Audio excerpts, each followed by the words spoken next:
What's up, YouTube? This is the 82-0 podcast. Welcome back. This time we're taking a look at Willie Naulls, one of the most forgotten players of all time. Now, Naulls was born in Dallas, Texas to Daley and Betty. During World War II, the family would move to Los Angeles when he was 9 to escape the racial segregation that plagued them in the South. His father would work at shipyards in San Pedro, and his mother was a domestic worker. Naulls was a basketball star at San Pedro High, where he was California Mr. Basketball in 1952. Now, Naulls would then attend the University of California, Los Angeles, UCLA, where he played for the Bruins under the future Hall of Fame coach John Wooden. In December 1954, his junior year, UCLA won 47-40 over San Francisco, who were led by Naulls' future Boston teammate Bill Russell and Casey Jones.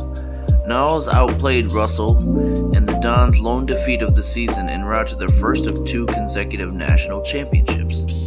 As a senior in 1955-56 season, Naulls set the Bruins' single-game rebounding record with 28 against Arizona State.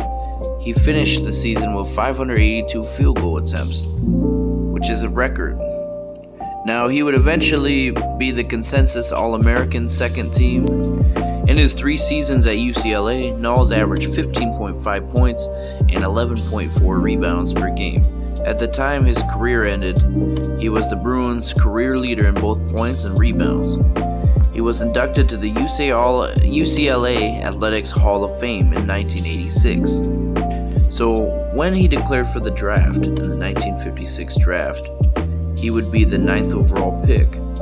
And Naulls would describe playing for the St. Louis Hawks, now the Atlanta Hawks, as a culture shock, because St. Louis at the time was very segregated. And the segregation he hasn't seen since he was 8 years old when he moved to Southern California. And he only spent 19 games with the Hawks before being traded to the New York Knicks, which for him was a blessing. He didn't like playing in St. Louis. And so he would play most of his career for the New York Knicks. His first year there, he averaged 19.3 points per game and 10.7 rebounds per game during his 7-year tenure with the Knicks. And he appeared in an NBA All-Star 4 times.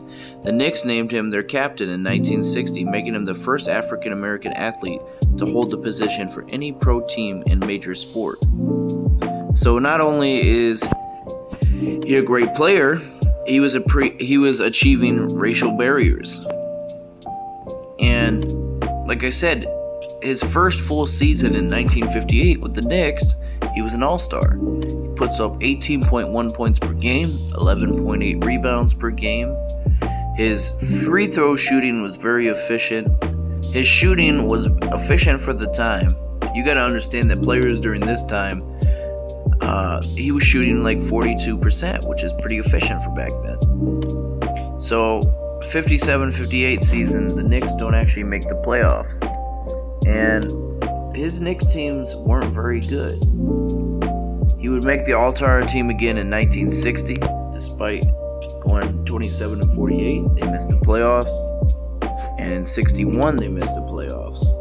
61-62, they missed the playoffs. But an interesting fact about Willie Naulls is he played on the 61-62 New York Knicks team, and he was there the night Wilt Chamberlain scored 100 points. He had 31 points of his own. So just an interesting fact for everyone. And he wouldn't make the playoffs in 62-63 either. So he didn't have playoff success with the Knicks. And eventually, he would get traded from the Knicks. He would get traded to the San Francisco Warriors for Tom Gola. And he only would play that half a season with the San Francisco Warriors. And with the Warriors, he'd only put up 11-6. So it was looking like his numbers were starting to drop off a little bit. And he wanted a ring. So back then, they didn't have the free agency. It's not like a player could just sign with a team. But the San Francisco Warriors sold the rights of Willie Naulls to the Boston Celtics. So now he's playing with Bill Russell, Casey Jones, Sam Jones, Tom Heinsohn, Clyde Lovellette, Tom Sanders. So he joins a stacked team. So you see his numbers go down even more, but he's still a contributing factor. And he wins the championship his first year there in '64. Now, the 64-65 Celtics team, that was the best Bill Russell era team in my opinion. They go 62-18. Willie Naulls would put up 10 points and 4 rebounds, but he only played 20 minutes a night. And the 65-66 season would actually be his final season. He would just play 20 minutes a game, putting up 10 points and 4 rebounds, and he would get his third straight championship ring before retiring. And to this day, Willie Naulls is not a Hall of Famer. He's someone who needs to be in the Hall of Fame. He's a 4-time All-Star, 3-time NBA champion.